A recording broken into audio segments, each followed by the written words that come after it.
There are certain habits people rarely talk about honestly, even though millions of people experience them, question them, struggle with them, or simply wonder whether they have more control over them than they currently do. And masturbation is one of those subjects. The internet has turned this topic into a battlefield where one side tells you that masturbation is completely harmless in every situation. Another side tells you that it will destroy your motivation, confidence, testosterone, masculinity, relationships, and future. And somewhere in the middle is a human being, simply trying to understand what is actually happening inside their own mind. But today, we are going to approach this subject differently. We are not going to use fear. We are not going to use shame. We are not going to promise you superpowers. We are going to look at desire, habit, pleasure, pornography, self-control, and discipline through the lens of psychology and Stoic philosophy. Because perhaps the most important question is not whether masturbation is good or bad. The deeper question is this: who is in control? Are you making a conscious decision, or are you repeatedly responding to an impulse without even questioning it? That question takes us far beyond sexuality. It takes us into the heart of human freedom. The ancient Stoics understood that human beings would always experience desires. They did not imagine a world where people would never feel temptation, attraction, anger, hunger, boredom, loneliness, or pleasure. They understood something more realistic. You cannot always control what appears in your mind, but you can train yourself to control what you do next. Epictetus taught his students to distinguish between what happens to them and how they respond to what happens. An urge can appear, a thought can appear, an image can appear, a desire can appear. None of those things automatically require action. That distinction is incredibly important because modern life constantly teaches us the opposite. We live in a world where almost every desire can be satisfied immediately. Hungry, order food. Bored, open social media. Lonely, scroll through endless feeds. Stressed, find entertainment. Curious, search the internet. Sexually aroused, there is an endless supply of sexual content available within seconds. We have built an environment where the distance between desire and gratification has become incredibly small. And when the distance between desire and gratification becomes smaller, our ability to tolerate desire without immediately satisfying it can become weaker. This is why the conversation about masturbation should not simply be about the act itself. We need to talk about the environment surrounding it. A person living without constant digital stimulation may experience sexual desire very differently from someone carrying a smartphone full of highly stimulating content everywhere they go. A person who occasionally masturbates without it, interfering with their life, is in a different situation from someone who spends hours consuming pornography, repeatedly attempts to stop, loses sleep, avoids responsibilities, or uses sexual behavior as their primary method of escaping stress and uncomfortable emotions. These situations should not be treated as identical. The first lesson, therefore, is awareness. Before asking whether you should stop, reduce, or change the behavior, ask yourself why you're doing it. That question sounds simple, but it can expose an enormous amount of information about your habits. Are you actually sexually aroused, or are you bored? Are you lonely? Are you anxious? Did you have a difficult day? Are you procrastinating on something important? Are you trying to escape an uncomfortable emotion? Are you lying in bed with your phone because you don't want tomorrow to begin? Are you using sexual stimulation as a reward after completing something difficult? Or has the behavior simply become automatic? Imagine that every night you get into bed, pick up your phone, begin scrolling, encounter sexual content, become aroused, and eventually masturbate.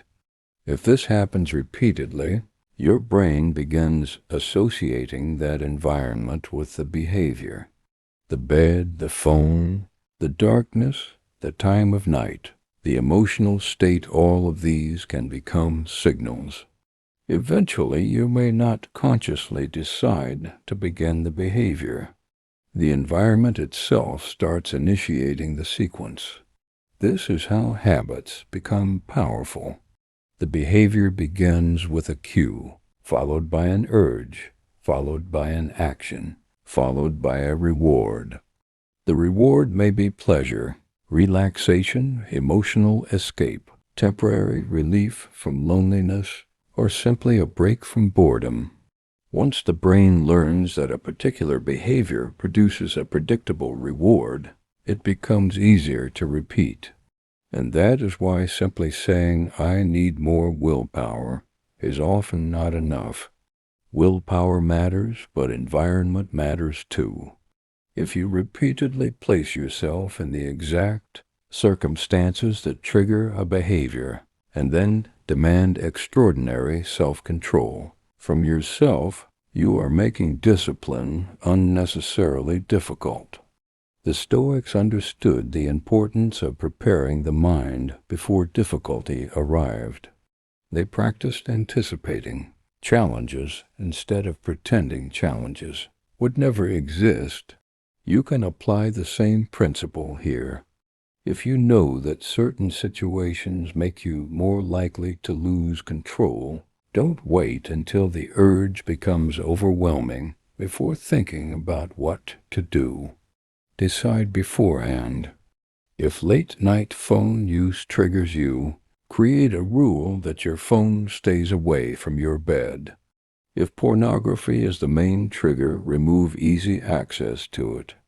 If loneliness is the trigger, build stronger social connections. If stress is the trigger, develop healthier ways of processing stress. If boredom is the trigger, create a life that gives your attention somewhere meaningful to go.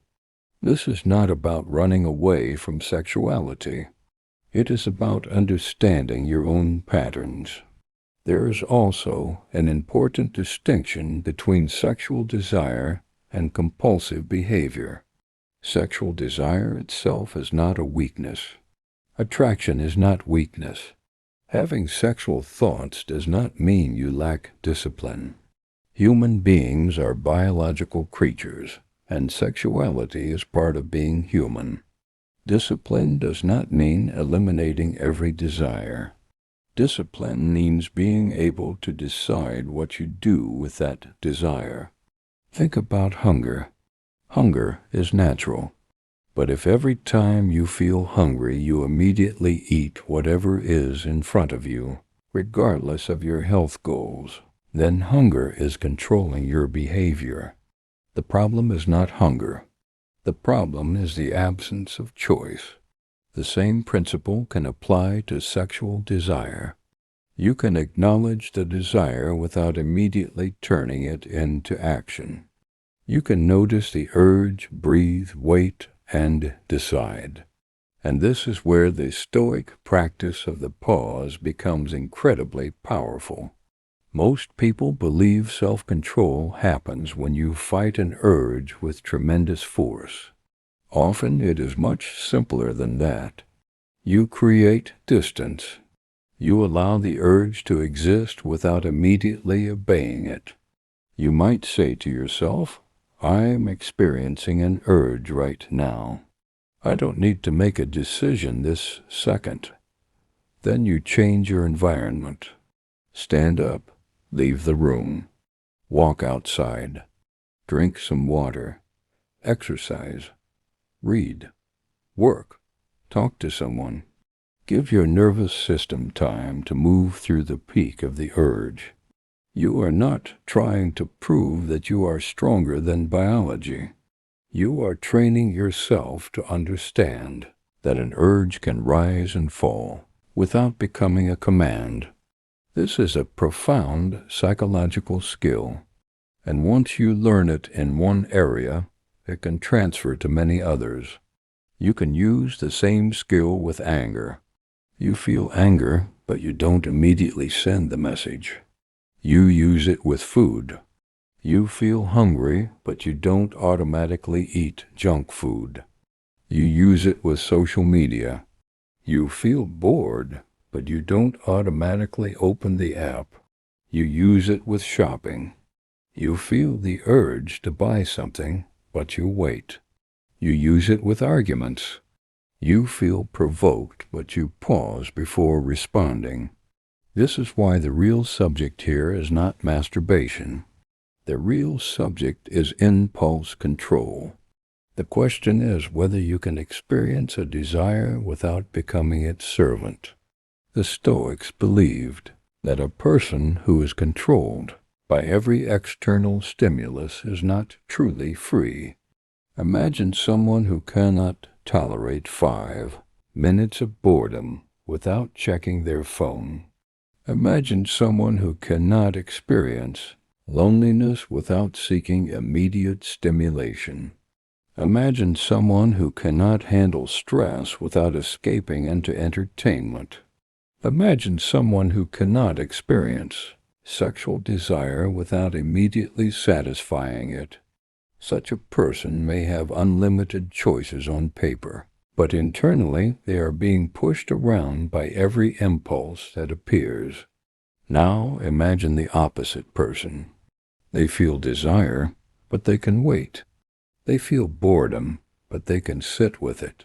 They feel stress, but they can breathe and process it. They experience rejection, but they don't immediately seek validation. They experience loneliness, but they don't desperately reach for any temporary distraction. That person possesses something extremely valuable: psychological freedom. This is why Stoicism can be so relevant to modern sexual behavior. Stoicism does not tell you to hate pleasure. It tells you not to become dependent on pleasure. There is a huge difference. Pleasure can be enjoyed without becoming your master. Food can be enjoyed without becoming an obsession. Entertainment can be enjoyed without controlling your entire schedule. Sexuality can be experienced without becoming the center of your identity. The problem begins when pleasure stops being something you choose and becomes something you need in order to feel okay. This brings us to pornography, because for many people the larger issue is not masturbation itself, but the relationship they have developed with highly stimulating sexual content. Pornography can provide immediate novelty and stimulation, and because digital platforms can provide endless variety, some people find themselves spending far more time consuming sexual content than they originally intended. If someone notices that pornography is interfering with concentration, sleep, relationships, work, school, or personal goals, then the behavior deserves serious examination. Again, this is not about shame. It is about consequences. Ask yourself what the behavior is costing you. Maybe it costs you an hour every night. Maybe it makes you stay awake later than planned. Maybe it makes you procrastinate. Maybe you keep promising yourself that you will stop, but repeatedly return to the same pattern. Maybe it affects your expectations around relationships or intimacy. Maybe it becomes your preferred response to every stressful emotion. If those consequences exist, you have valuable information. Instead of saying, I am broken, say, there is a pattern here that I need to understand. That change in language matters. Shame attacks identity. Discipline studies behavior. One says, I am a bad person. The other says, this behavior is not helping me, so what can I change? The second mindset is far more useful. Marcus Aurelius constantly reminded himself to return to reason rather than being carried away by emotional impulses. Imagine applying that mindset when an urge appears. Instead of thinking, I have to do this, you think this is an impulse. What happens if I wait? That tiny change can completely alter your relationship with desire. You begin observing yourself instead of being swept away by yourself. You become the person watching the impulse rather than the person being controlled by it. Another reason people struggle with this behavior is that they expect dramatic transformation from abstinence. Social media has created entire communities around the idea that avoiding ejaculation will automatically give you massive confidence, unlimited energy, extraordinary testosterone, perfect focus, incredible attractiveness, and almost supernatural levels of productivity. Be careful with claims like these. Human biology is more complicated than internet slogans. There is no solid evidence that simply avoiding masturbation automatically gives someone extraordinary powers. But that does not mean someone cannot experience real benefits after reducing a compulsive sexual habit. The benefits may come from other changes happening at the same time. If you stop spending an hour watching pornography every night, you may have more time. If you stop staying up late, you may sleep better. If you stop constantly chasing stimulation, you may find it easier to concentrate. If you stop feeling guilty about repeatedly breaking promises to yourself, your confidence may improve. If you begin exercising instead of scrolling, your physical health may improve. If you start meeting people instead of isolating yourself, your social life may improve. Those changes are real, but they should not be confused with magical biological effects. This distinction is important because unrealistic expectations can create disappointment. A person may stop masturbating for 10 days, expecting to become a completely different human being, and when that doesn't happen, they may return to the old habit and conclude that discipline doesn't work. The problem was not discipline. The problem was the expectation. Real transformation is usually quieter. You wake up earlier. You stop wasting an hour online. You finish the task you have been avoiding. You exercise consistently. You sleep better. You speak to people with more confidence because you are keeping promises to yourself. You stop hiding from difficult emotions. You become comfortable being alone. These small changes accumulate, and eventually your life looks different. That is the kind of transformation worth pursuing. Another major mistake is turning self-control into self-hatred. Some people begin a challenge, fail once, and then mentally destroy themselves. They say, I ruined everything. I have no discipline. I am back at zero, but this is not rational. One decision does not erase weeks of progress. If you have been improving your sleep, exercising, reducing pornography, and becoming more aware of your triggers, one setback does not erase those skills. The correct response is curiosity. What happened? What was the trigger? What emotion was present? What could I change next time? Maybe you were exhausted. Maybe you were stressed. Maybe you were alone. Maybe you were scrolling late at night. Maybe you had been suppressing difficult emotions all day. Study the situation. Learn from it. Adjust your system. Then continue. This is much closer to Stoic thinking than punishing yourself.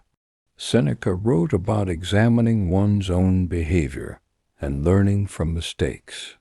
The Stoic does not pretend to be perfect. The Stoic tries to become more rational, more disciplined, and more aware over time. You should approach your habits the same way. There is another deeper question that deserves attention. What are you trying to build your life around? Because when people focus entirely on removing a behavior, they sometimes forget to replace the space it occupied. If you remove pornography but spend the next 6 hours scrolling social media, you haven't solved the underlying problem of constant stimulation. If you stop masturbating but remain lonely, bored, directionless, and stressed, the underlying emotional needs may still exist. You need something to move toward, not simply something to run away from. Build goals that require your attention. Learn a skill. Exercise. Start a project. Read. Travel. Spend time with friends. Develop your career. Create something. Build a relationship based on mutual respect. Improve your health. The more meaningful your life becomes, the less attractive empty stimulation may become. Purpose is one of the strongest forms of discipline because it gives you a reason to tolerate discomfort. Think about an athlete preparing for an important competition. That person experiences temptation to skip training, eat poorly, or stay up late, but the larger goal changes the meaning of those choices. The same principle applies to your life. If you have no direction, every impulse becomes powerful. If you have a clear direction, you have something to protect. This is why the Stoics emphasized living according to reason and virtue. Your life should not be organized around whatever feels good in the next 5 minutes. It should be organized around what you believe is worth becoming. Ask yourself, what kind of man do I want to be? What kind of woman do I want to be? What kind of partner? What kind of friend? What kind of parent? What kind of professional? What kind of person when nobody is watching? Those questions are much more powerful than simply asking how many days you have gone without masturbation. A number on a counter cannot define your character. Your daily choices do. You can become obsessed with streaks and still fail to build a meaningful life. Or you can focus on discipline as a broader skill. Your goal should not be to worship abstinence. Your goal should be to develop agency. If you decide to masturbate occasionally, and it does not interfere with your life, that is different from feeling trapped in a compulsive cycle. There is no single number that determines what is healthy for every person. Pay attention to function and consequences. Is it interfering with responsibilities? Is it affecting sleep? Is it damaging relationships? Is it consuming excessive amounts of time? Are you repeatedly trying to stop but unable to? Are you using it to escape almost every uncomfortable emotion? If the answer is yes to several of these questions, it may be useful to talk with a qualified healthcare or mental health professional. You do not have to solve everything alone. Asking for help can be an act of strength. Now, let's talk about the moment when the urge appears, because that is where theory becomes practice. Imagine you are alone at night. You are tired. Your phone is beside you. You begin scrolling. You encounter something stimulating. The urge appears. What usually happens next? Maybe you tell yourself, just for a minute. Then you continue. Eventually, you act. Afterward, you may feel relaxed for a moment, then perhaps regretful, frustrated, or simply ready to sleep. If you want to change this pattern, you need to intervene earlier. Don't wait until the final moment. Change the first link in the chain. Put the phone away before you enter the bedroom. Keep your bedroom associated with sleep rather than endless stimulation. Create a fixed bedtime. Exercise during the day. Avoid endless scrolling when you're tired. If the urge appears, stand up immediately rather than negotiating with yourself while lying in bed. Move to another room. Take a short walk. Do something physical. Let your brain experience a different sequence. This is not weakness. This is intelligent habit design. You are changing the environment so your desired behavior becomes easier. You can also use a simple rule. Never make an important decision at the peak of an impulse. Wait 10 minutes, 15 minutes. Sometimes the urge will decrease. Sometimes it won't. But either way, you have practiced something valuable, choosing consciously. Another powerful technique is to name the experience. Instead of saying, "I need this," say, "I am noticing an urge." That language creates psychological distance. You are not the urge. You are the observer of the urge. This is similar to the Stoic practice of examining impressions before accepting them as reality. Your mind says, "You need this right now." You respond, "That's an impression, not a command." Your mind says, "You won't feel better unless you do it." You respond, "I can wait and observe what happens." Your mind says, "This is impossible to resist." You